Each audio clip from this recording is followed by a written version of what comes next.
Franchement, mes objectifs, c'est juste de faire à chaque fois du sale pour mes combats, je te dis la vérité.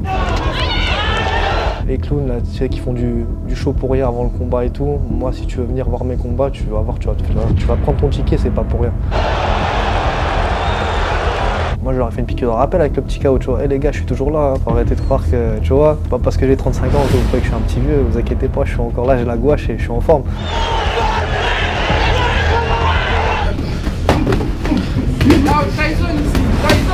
Moi, je suis pas là pour parler, je suis juste là pour agir et faire mal, c'est tout.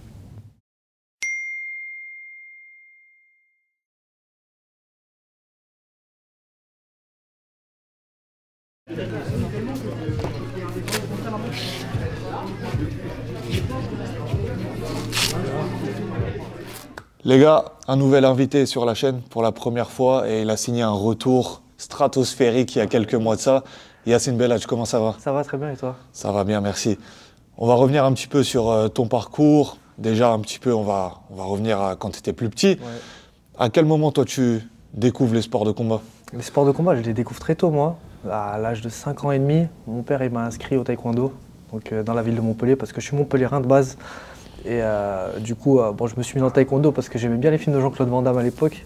Il faisait un retourné grand écart à la fin de ses films, un spécial, tu vois. Et je dis, oh, faut que j'arrive à faire ça. Du coup, il m'a mis dans le taekwondo et j'ai pas lâché jusqu'à très tard, hein, jusqu'à mes 22 ans. J'étais dans le taekwondo. T'as dit t'es né dans le sud, du coup, tu viens de là-bas? Je suis un Montpelliérain, mais comme tu peux le voir, j'ai perdu l'accent à force de rester ici sur Paris. Mais ouais, je suis Montpelliérain de base. Raconte-nous un petit peu, t'es resté jusqu'à quel âge là-bas? Bah moi en fait je suis parti très tôt de chez moi, j'étais tout petit, depuis petit à Montpellier, jusqu'à mes 14 ans et demi, 15 ans. Je suis parti à Toulouse en sport-études pour le taekwondo justement. Donc l'équipe de France m'a contacté pour que je m'entraîne là-bas. Donc j'ai fait ensuite de mes 15 ans jusqu'à mes 18 ans à Toulouse et après je suis monté sur Paris à l'INSEP. Qu'est-ce que tu en gardes de, on va dire, cette enfance et adolescence à Montpellier? Bah, franchement, Montpellier, moi, c'est ma ville de cœur, hein. J'aime tellement Montpellier. Et mon projet, c'est quand j'ai fini mon sport ici, c'est de redescendre là-bas. Parce que franchement, c'est très. La vie ici à Paris, elle n'est pas pareille qu'à Montpellier. Ici, comme tu peux voir, bah, t'as vu. Elle n'est pas pareille que nulle part d'autre en France. Entre la circulation, les températures, tout ça, moi, c'est des choses auxquelles j'étais pas habitué. Donc forcément, j'espère vite rentrer à Montpellier une fois que j'ai tout fait bien ici. Et voilà. Tu disais que quand tu étais petit, tu voyais les films de Jean-Claude Van Damme. Est-ce que ça t'a été transmis, je sais pas, par quelqu'un, ton père ou autre, ou c'est de toi-même, t'es tombé dessus et tu t'es dit ah ouais? Franchement, c'est de moi-même. Hein. J'ai bien aimé tout de suite. Mon père, tu sais, à l'époque, ça regardait les films de Bruce Lee, tout ça. Et Jean-Claude Van Damme, il avait son petit truc. Après, je sais que c'est une référence qui peut faire rire certains avec ce qu'il fait aujourd'hui.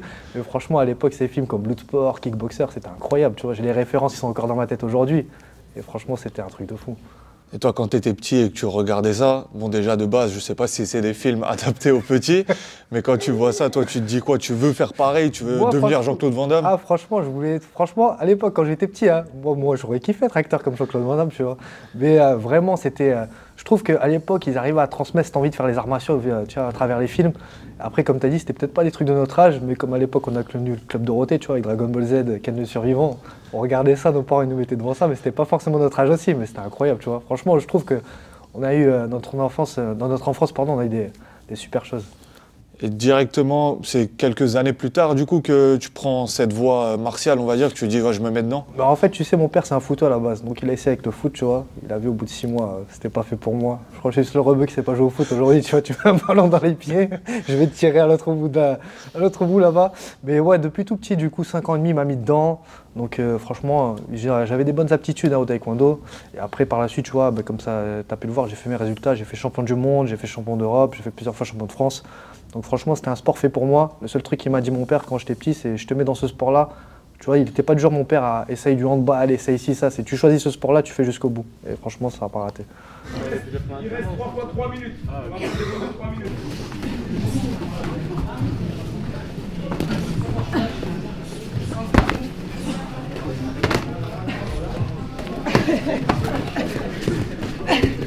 Allez. Cette femme, elle est trop méchante, hein.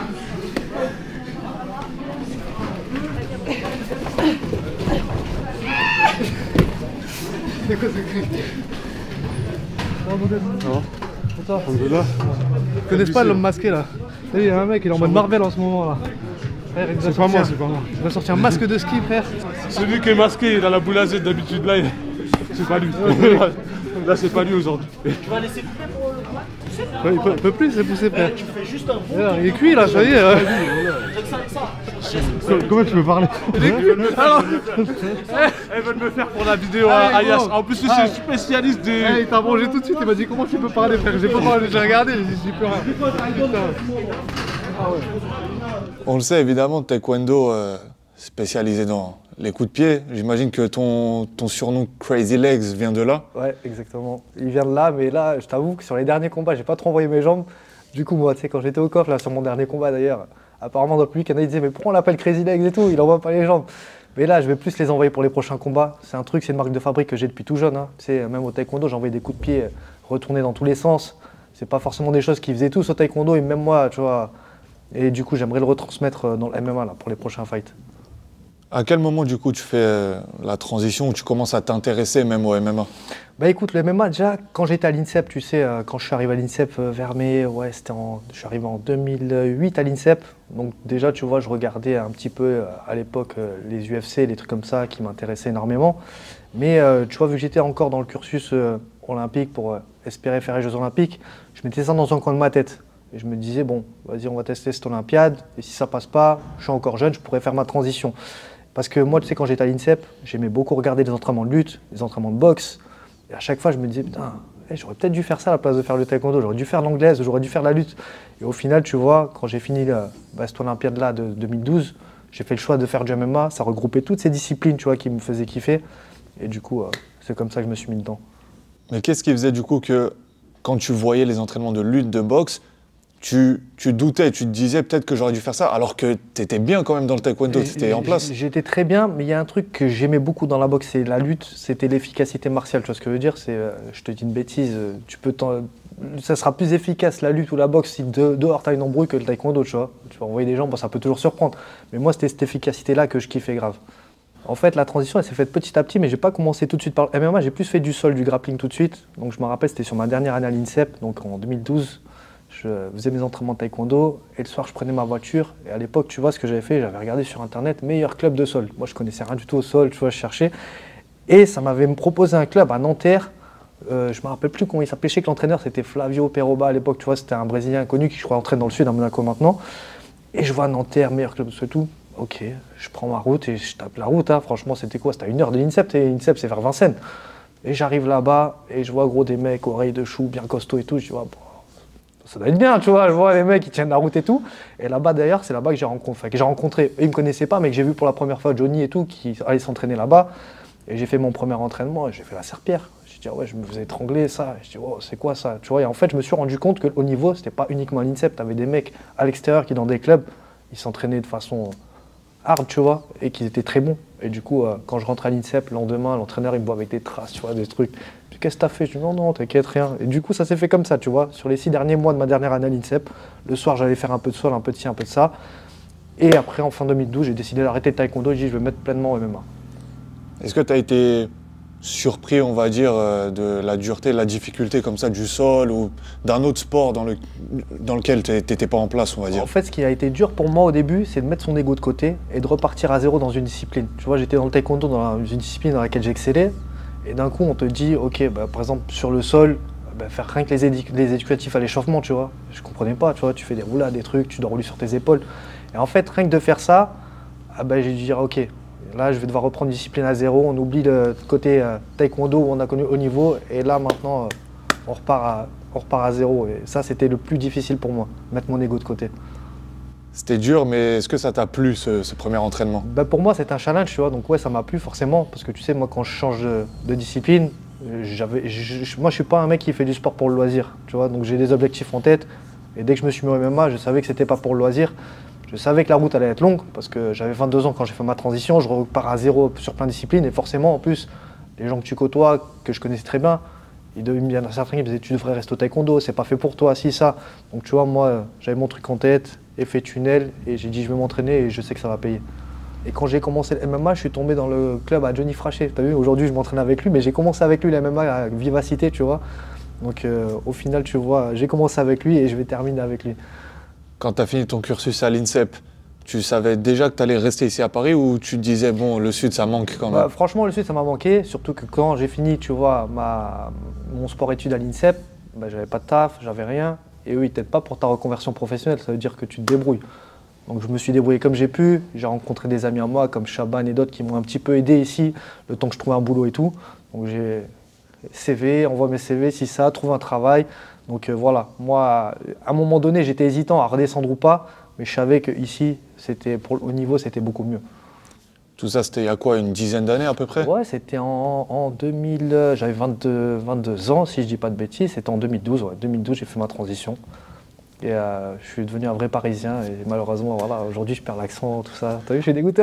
Non, ça va, tu gardes la bonne humeur, le sourire. On essaye. T'es pas un vrai Parisien Ouais, encore. c'est vrai, Il faut encore un peu. ça fait plaisir que tu me dis ça.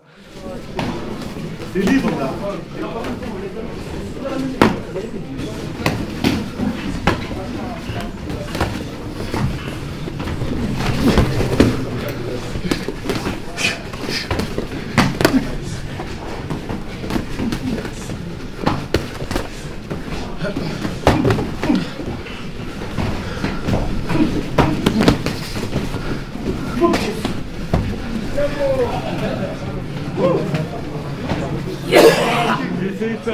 Mon premier combat amateur, il se fait en Belgique et ça se fait au bout de 2 mois. Ça veut dire que j'arrive à Vivacité, je m'entraîne au bout de 2 mois. Donc moi, tu as vu, j'apprends la boxe, j'apprends le sol. Et Johnny dit, bon, maintenant on va voir si vous êtes des bonhommes. Je vous envoie sur un tournoi amateur. Du coup, c'était un seul combat, tu vois, c'était pas des tournois comme aujourd'hui avec plusieurs fights. Et je me rappelle, j'étais avec Peter Lichier, tout ça, tu vois, j'avais commencé avec plein de gens Et du coup, j'ai fait mon premier combat amateur là-bas.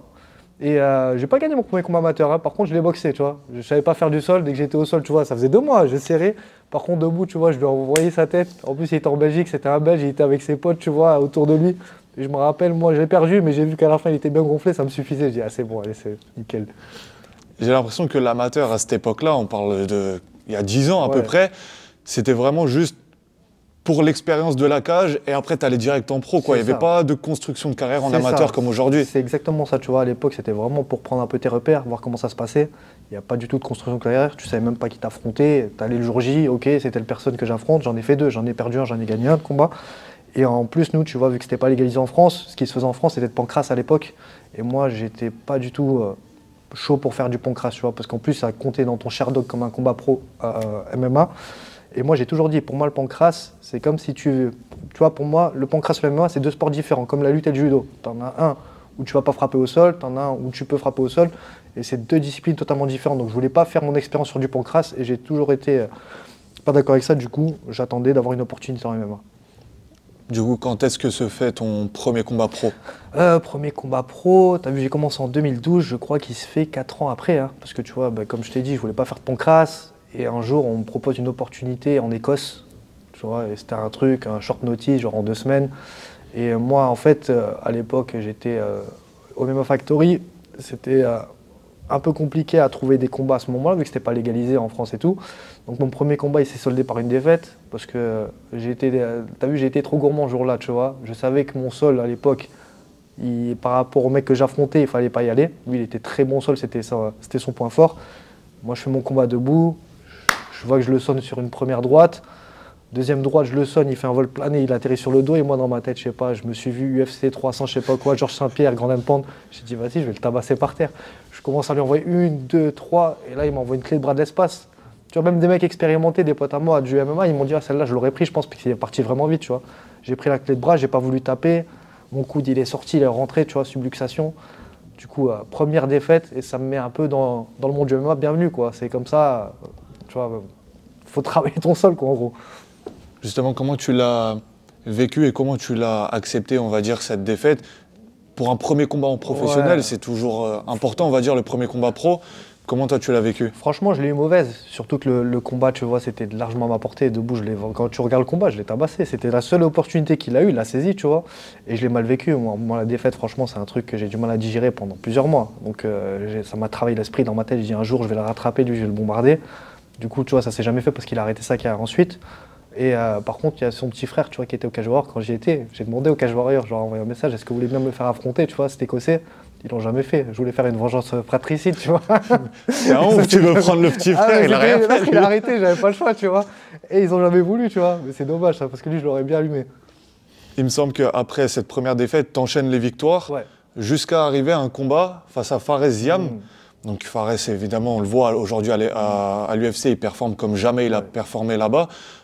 Comment il s'est déroulé ce combat? Tu t'en souviens? C'était il y a 5-6 ans à peu près déjà. Raconte-nous un peu. C'est un combat qui m'a marqué parce que, comme tu as dit, j'ai été sur une série de victoires, donc j'étais bien. Fares avait un bon palmarès aussi à ce moment-là. Je me rappelle, c'était son manager qui me propose que le combat se fasse pour la ceinture. Moi, il n'y a pas de problème et tout, tu vois, j'avais confiance en moi. Fares était très solide, je le savais bien. D'ailleurs, tu vois, ça se voit aujourd'hui. Hein. Regarde, il arrive et je suis très content pour sa carrière, tu vois. Parce que là, je vois qu'il fait des bonnes choses. Et moi, même moi, en vrai, d'avoir perdu contre lui et de voir qu'au plus haut niveau, il performe, il tabasse des gens, tu vois, c'est toujours bien. Et ce combat-là, en vrai, le combat, il démarre. Moi, je l'attendais sur le striking, tu vois. Je me rappelle, je lui envoie un calf kick. Il se fait la cheville. Je vois qu'il ne tient pas sur ses appuis. Et la suite du combat, il me ramène au sol. Et à l'époque, tu vois, comme je t'ai dit, mon sol, c'était pas mon point fort. Tu vois, et lui, je pense que déjà, il était meilleur que moi à ce moment-là. Ça s'est vu sur le combat au sol. Et il a fait le taf, quoi. Franchement, tout ce que j'en ai tiré, c'était de la frustration. Parce que, tu vois, ce jour-là, c'était pour une ceinture. Et c'était un bon nom. Fares a accroché, tu vois. Après, il a fait le taf. Franchement, il a serré les dents. Il s'est pété la cheville. Il a fini son combat. Et franchement, respect à lui, tu vois. Tu parles du fait que voilà, il s'est pété la cheville pendant le combat, il a tenu, il a réussi à finaliser le combat. Aujourd'hui, on le voit faire des guerres et on ne l'avait jamais vu dans la dureté comme ça. Toi, tu le savais déjà à cette époque-là, tu as vu que c'était un gars dur qui était capable de ça? Moi, je le savais parce qu'il avait déjà tabassé des vétérans UFC et tout ça, tu vois. Et je savais que son striking était solide. Je l'avais vu faire des combats juste avant l'European Beatdown contre un Brésilien de ma catégorie où il l'avait allumé et tout. Donc je savais, tu vois. Je savais que c'était, mais à un moment donné dans sa carrière, tu vois, il faut prendre certains risques. Peut-être que je l'ai pris trop tôt celui-là, tu vois, parce qu'il avait plus d'expérience que moi en termes de combat.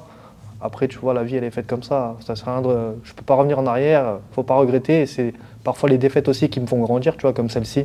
Ça m'a fait prendre conscience de plein de choses. Et du coup, voilà. Toi qui viens du taekwondo, forcément, qui a des jambes de feu, est-ce que ça t'a piégé aussi dans la MMA? Peut-être qu'au début, tu t'es dit, j'ai des jambes que je sais très bien manier, donc peut-être que je vais envoyer plus de jambes, au détriment peut-être du sol ou d'autres, ou finalement, tu as su t'adapter assez rapidement? En fait, le seul problème que j'avais eu au tout début, c'était, vu que mon sol, comme je t'avais dit avant, n'était pas incroyable, c'était d'envoyer des jambes au risque de me les faire saisir et me faire ramener au sol. Donc tu as cette appréhension-là, tu vois. Donc comme quoi, tu vois, c'est important d'avoir un bon sol pour même, au niveau de ton striking, mieux t'exprimer. Donc c'était la seule appréhension que j'avais avant, tu vois. Donc après, il y a des choses qui s'est passées, c'est que j'avais d'autres curseurs à augmenter, donc j'avais un peu délaissé mes jambes de côté. Je devais monter le curseur en boxe, en lutte, au sol. Donc le taekwondo, pendant un moment, je l'ai délaissé. Et peut-être c'est ce qui s'est, tu vois, retranscrit sur ma combat, pourquoi j'envoyais pas assez les jambes, tu vois. Mais voilà, ça c'est un problème auquel je vais remédier très rapidement. Avec Johnny qui est derrière mes côtes à l'entraînement, t'inquiète pas, ça va changer pour le prochain combat. Après le combat face à Fares, t'enchaînes encore quelques fights jusqu'en 2021, si je dis pas de bêtises. Et s'ensuit une pause de 3 ans à peu près sans combattre. Pourquoi? En fait, je vais tout expliquer. Tu vois, après le combat avec Fares, j'avais fait encore un combat à l'European Beatdown que j'ai gagné.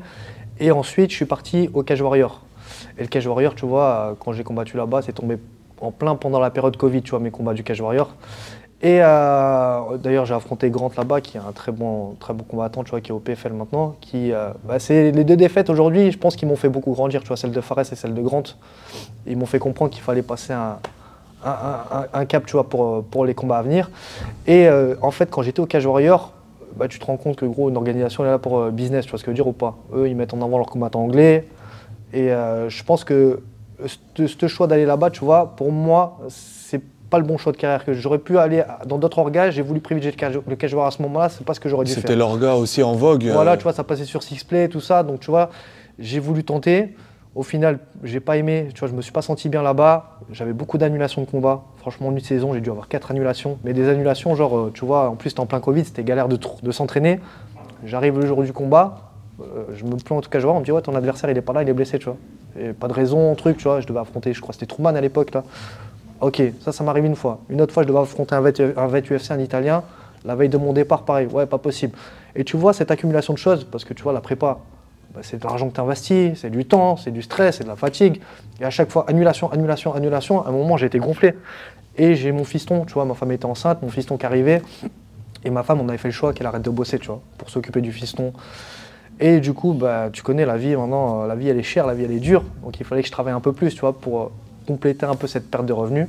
Donc j'ai fait le choix de prendre du temps pour moi, ma famille, travailler un peu plus. Le MMA, tu vois, avec l'expérience cage warrior, ça m'avait vraiment un peu dégoûté.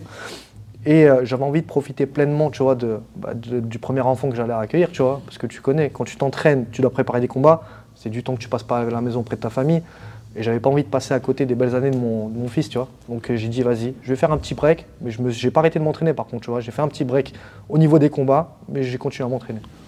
Et ça va, tu as pu profiter des premières années du fiston comme tu le voulais? Franchement, carrément, c'est un kiff. Et franchement, je regrette pas du tout, tu vois. Les belles années que j'ai pu passer, j'ai profité de la fin de grossesse avec ma femme, j'ai profité de l'arrivée de mon fils. Et encore aujourd'hui, c'est que du bonheur. Est-ce que ça a changé quelque chose en toi d'avoir le fiston et d'avoir passé du temps avec lui? Et après, d'être revenu 3 ans après dans la cage, qu'est-ce qui a changé en toi? Bah carrément, parce qu'aujourd'hui, tu vois, quand je combats pas uniquement pour ma propre personne, tu vois. Je combats pour quelque chose de plus grand, je combats pour ma famille, je combats pour mon fils. Et quand je dis je combats pour eux, c'est, tu vois, on a des projets, des choses, j'ai envie que mon fils il grandisse bien. Et si je peux leur avoir par la suite, Charles, une meilleure vie, tu vois, avec ce que je peux faire dans ce sport-là, j'irai à fond. Là, Tyson ici, Tyson ici, Tyson. Encore, il y en a plusieurs qui sortent. C'est bon, j'ai fait mes 3 rounds. C'est clair. Tu viens d'avoir 35 ans, si je dis pas de bêtises. Ouais, c'est ça. Quelles sont tes ambitions encore à 35 ans dans le MMA avant de revenir sur ton fabuleux retour en novembre dernier, c'est ça? Ouais, c'était ça. Quelles sont aujourd'hui tes ambitions à 35 ans? Bah, en fait, moi, tu vois, j'ai 35 piges, mais tu vois, je me sens en forme. Il y en a beaucoup qui vont dire, ouais, passer un certain âge, c'est vieux. J'en vois qui ont 38 ans, qui performent encore. Moi, j'ai encore ça, j'ai encore le feu en moi, tu vois, pour ça, il n'y a pas de problème. Et là, mes objectifs, en vrai, tu as vu, j'ai eu plusieurs propositions. Là encore, il y a le PFL MENA qui m'a contacté pour faire le tournoi à 100 000, tout ça. Avec mon manager, avec JB, tu vois, on a décidé encore de rester un peu sur le circuit français. Parce que moi, j'ai pas eu l'occasion de beaucoup combattre en France, tu vois. Jusqu'à maintenant, je combatte en Angleterre ou ailleurs. J'ai envie de me faire encore plus connaître du public français. Et moi, franchement, mes objectifs, c'est juste de faire à chaque fois du sale pour mes combats, je te dis la vérité. Tu vois, je suis pas dans les clowns là, tu sais, qui font du show pour rien avant le combat et tout. Moi, si tu veux venir voir mes combats, tu vas prendre ton ticket, c'est pas pour rien. Tu vas avoir du vrai spectacle. Tu sais, quand je fais le combat, les gens, moi, je dis frère, faut qu'ils en aient pour leur argent. Ils viennent, ils payent, ils font le déplacement. Si tu te regardes dans le blanc des yeux pendant 3 fois 5 minutes, ou tu es là à te caresser en cache contrôle, ça sert à quoi? Les gens, ils veulent voir quoi? De la castagne. Donc moi, tu vois, je suis pas du genre à parler. Tu sais, je grandis comme ça. Mon père, depuis que je suis tout petit, il m'a toujours dit, si tu as une embrouille ou quoi que ce soit tu frappes, soit tu traces ta route, ça sert à rien de parler, tu vois, d'aboyer. Donc moi, j'ai toujours grandi comme ça. Donc tu as vu, je suis pas là à te dire, ouais, je vais l'éteindre au premier round, je vais faire ci, je vais faire ça. C'est pas dans ma nature, tu vois. Et je vais pas changer ma nature pour faire plaisir à qui que ce soit. Parce que j'ai l'impression qu'aujourd'hui, un peu dans le MMA français, c'est un peu la mode, tu vois, de s'inventer un petit peu et de faire du trash talking. Et la plupart des mecs qui font le trash talking, tu vois, derrière, des fois, ça suit même pas, tu vois. Donc vaut mieux pas parler, tu fais une belle prestation et on parle, on s'exprime dans la cage. En général, ceux qui tiennent ton discours, c'est plutôt les anciens, on va dire. Est-ce que c'est une question, tu penses, de génération? Le MMA, il a évolué ou... Peut-être, je pense que tu as forcément raison. Je pense que parce que la nouvelle génération, ils savent que le business se fait un petit peu à travers les réseaux sociaux, la communication. Et c'est vrai que les anciens comme moi, que je côtoie, on a un peu la même vision des choses, tu vois. On préfère ne pas parler et s'exprimer dans la cage. À tort ou à raison, j'en sais rien. Mais et voilà. Bah, ton dernier combat te donne raison. Parce qu'il y a évidemment le fait de vouloir buzzer via la communication sur les réseaux, et il y a aussi la perf dans la cage, qui est, on va dire, peut-être plus difficile à sortir que des simples mots, on va dire. Ton dernier combat s'est soldé sur un énorme KO.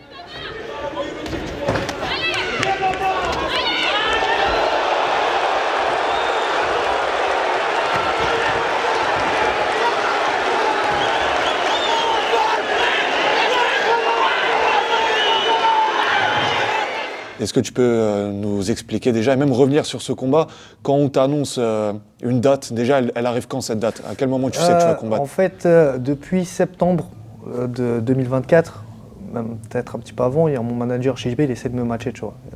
Il avait un peu de mal et tout, on me propose d'adversaires, je dis oui, je dis oui, je dis oui. Des adversaires qui ne veulent pas forcément, tu vois, donc c'était un peu compliqué et tout. Et il arrive, à chaque fois, tu vois, je devais combattre au début en septembre, après ça s'est décalé en octobre, parce qu'on ne trouvait pas d'adversaire. Après ça s'est décalé en novembre.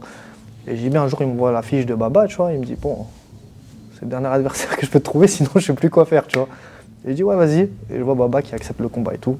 Donc c'est pour ça, tu vois, quand j'ai fait mon speech après combat, j'ai dit respect à lui parce que tu vois, il a bien accepté le combat. J'ai vu son dernier combat au PFL contre Staropoulos, je sais plus comment il s'appelle, l'Argentin, tu vois. Et je vois qu'il a affronté des mecs connus, tu vois, comme comment il s'appelle le Français qui est à l'UFC là, à moins de Gomis, voilà, tu vois, il a affronté des noms, tu vois, ça veut dire qu'il a pas peur, tu vois, il y va, il y a pas de problème.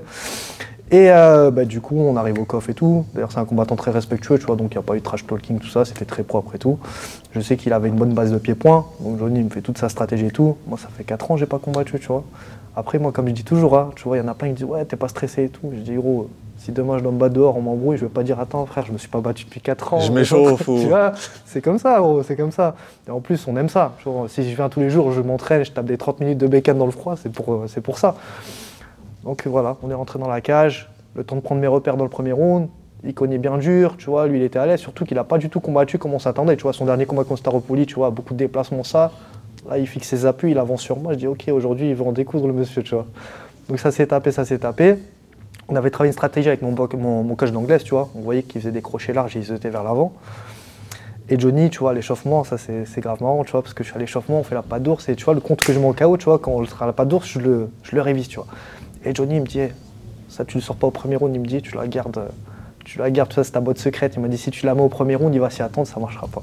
Je dis, ok Johnny, du coup, premier round, tu vois, beaucoup de bras avant. La fin du premier round arrive, Johnny me dit, hey, là on perd le premier round, maintenant tu te réveilles. Allez, vas-y, tu peux tout lâcher, c'est bon, tu vois, il me réveille, tu vois, je l'ai regardé, même Johnny, en mode énervé, même lui, il m'a dit, hey, tu m'as regardé, il m'a dit, j'ai vu ton regard, il était sombre. Et du coup, je suis rentré dans le deuxième round, et là, dès que j'ai vu l'ouverture, j'ai envoyé ma cartouche, tu vois. J'ai vu, il est tombé à plat ventre.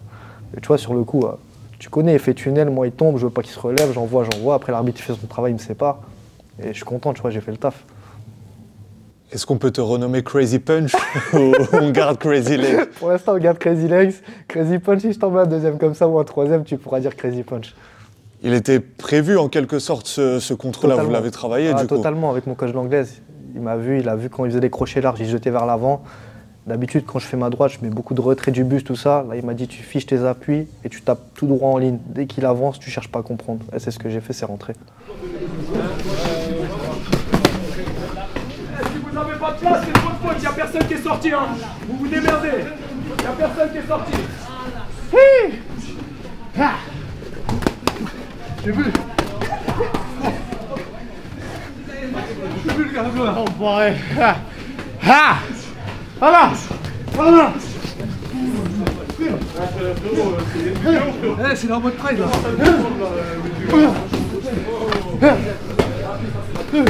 C'est un Algérien. Ça va regarder.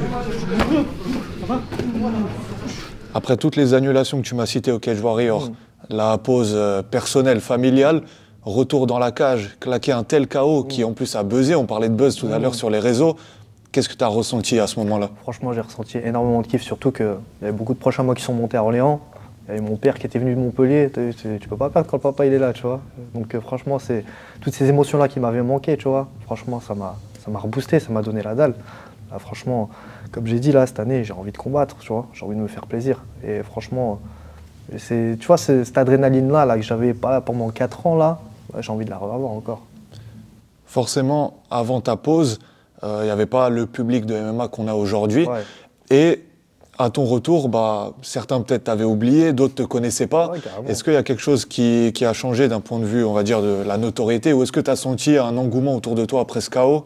Ou des gens qui se sont rappelés de toi, justement? Ouais, il y a un peu de tout ça, tu vois. Il y a des gens qui se sont rappelés de moi. Il y a des gens qui ont appris à me connaître. Parce que forcément, pendant 4 ans, tu vois, je suis resté un peu dans l'ombre, tu vois. J'ai pas fait de bruit. Donc forcément, tu as des gens, moi je leur ai fait une piqûre de rappel avec le petit KO, tu vois. Les gars, je suis toujours là, faut arrêter de croire que, tu vois. Et c'est pas parce que j'ai 35 ans que vous croyez que je suis un petit vieux, vous inquiétez pas, je suis encore là, j'ai la gouache et je suis en forme. Donc ouais, forcément, en plus le KO que j'ai vu sur Twitter, il a presque fait 3 millions de vues, tu vois. Après, je suis pas un mec qui communique énormément de fou et tout. Donc je pense que c'est aussi un petit point sur lequel je devrais faire des efforts, tu vois. Et tu connais, moi, je rentre chez moi, j'ai ma vie. Je suis posé avec ma femme, je regarde le truc, je pense pas faire des stories de ce que je mange, si ça, tu vois. Mais peut-être c'est ce que je devrais faire, ou je devrais dire à quelqu'un, vas-y, occupe-toi de mes réseaux sociaux, tu vois. Peut-être ça me donnerait un coup de pouce, tu vois. Donc on verra, mais en tout cas ouais, comme je t'ai dit, franchement, ça fait un petit rappel dans le MMA français, et n'oubliez pas que je suis ici. Après, tu as des gros médias de MMA français, pensez à identifier la prochaine fois que vous partagez. Mettez pas juste gros KO au coffre, mettez c'est Crazy Legs, tu vois. Juste au passage. Non, je suis rentré, mon fiston il m'a dit papa il a mis KO le monsieur, tu vois, c'est bon, moi, le travail il était fait, tu vois. J'ai promis à madame de rentrer sans bobo, nickel, tu vois. Non, après, au niveau de ça, je pense que encore quelques combats comme ça et j'espère que ça peut me propulser comme il se doit. Comme je te disais, là, le message est passé. Moi, je suis pas là pour faire semblant, tu vois. Je suis pas là pour t'inventer des... Oui, je vais le mettre KO au premier round. Moi, je suis pas là pour parler. Je suis juste là pour agir et faire mal, c'est tout. Qu'est-ce qu'on peut attendre de toi pour la suite de ta carrière, pour le prochain combat? Moi, je suis ouvert à toute proposition, tu vois, au niveau des combats, tu vois, des organisations. Tu vois, faut juste me respecter en tant que combattant. Faut pas me proposer des trucs tout bidons parce que, voilà, je sais qu'aujourd'hui, quand je vois, tu vois, le MMA amateur qui est plus mis en avant que le MMA professionnel en France, tu vois, déjà, je trouve que les choses, elles ne tournent pas dans le bon sens, tu vois. Donc moi, on verra. Tu as vu, j'ai pas d'organisation bien précise en tête. Le COF, j'ai très bien été accueilli chez eux. S'ils refont d'autres événements vers les périodes dans lesquelles je veux combattre, moi, je suis là, il n'y a pas de problème. Après, si ça doit se faire ailleurs, moi, je suis tant que l'organisation me respecte, il n'y a pas de problème. Pour le moment, pas d'échéance prévue? Non, pour le moment, là, tranquille, là, je travaille mes nouveaux skills, tu vois, je vais renvoyer les gens pour le prochain combat, donc on travaille ça. Et moi, j'aime bien combattre 3 fois dans l'année, parce que sinon, si je combats plus que ça, j'ai l'impression que je peux plus manger, tu vois, je suis tout le temps en diète, et moi, je suis trop gourmand, moi. Faut que je mange un petit peu, franchement, des fois, c'est juste ça. Oh, il y a un combat, ah putain, je dois me faire violence pour le cutting et tout, tu vois, c'est juste la bouffe, moi. Et sinon, ouais, 3 fois dans l'année, c'est parfait.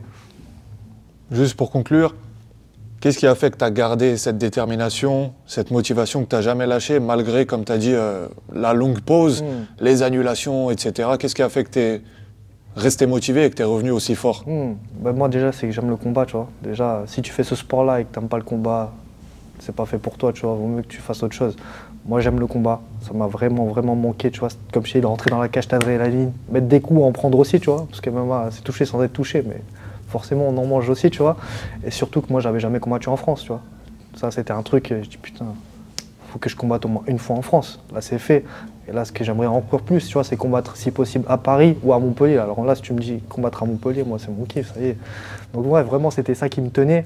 Et j'avais cette impression, tu vois, j'ai pas dit mon dernier mot, tu vois. Je suis parti du Cage Warrior, tu vois, j'ai pas pu m'exprimer comme je le voulais et je sais ce que j'ai encore en réserve, tu vois. Et c'était ce truc-là de pas m'être exprimé à 100%. Et tu vois, quand je vois des mecs aujourd'hui que je côtoie qui arrivent au plus haut niveau, je sais que je peux le faire aussi.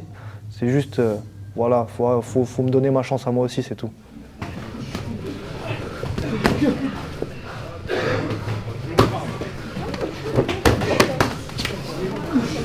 Magnifique. Excellent. Merci de me poser comme ça. Merci. Magnifique. Quand il envoie des sacoches, t'es obligé d'estimer quand même. Parce qu'il met toute sa vie et toute celle du Maroc dans chaque droite qu'il met. Non, même pas, je te jure, j'essaie de mettre du volume. Rigole. C'est vraiment du volume. En plus, t'as vu, il a pas de cou. Il a la tête, elle est posée direct sur les épaules. Ça aide à encaisser, regarde. Ah, je pensais que j'allais pas le soumettre sur la guillot. T'as vu la barbe? T'as vu la taille de la barbe? Quel Guillaume? Moi j'ai rien filmé moi. Ah l'enfoiré. Ah, c'est pas grave. On s'est tapé, hein. C'est du pied-point. On s'est tapé, frère. Déjà, merci à toi pour cette interview. Ça me fait plaisir que tu m'aies donné la parole. Tu es un des seuls médias français qui, depuis mon KO, a pris la peine de venir et de me laisser m'exprimer. Donc déjà, merci beaucoup. Je remercie toute ma team, l'US Métro, le CDK pour le jiu-jitsu brésilien à Sevran, Anthony Brett, mon coach de boxe, Thibaut Dracius, mon kiné. Et vraiment, merci à tous. Et vous inquiétez pas, là, c'est pas fini. J'espère que vous avez déjà kiffé mon dernier KO que j'ai mis en mois de novembre. Moi, je suis pas là pour faire du trash talking, pour parler pour rien. Mais c'est vrai que vous savez que si vous venez à mes combats, il y aura du spectacle. Merci Yacine. Merci à toi.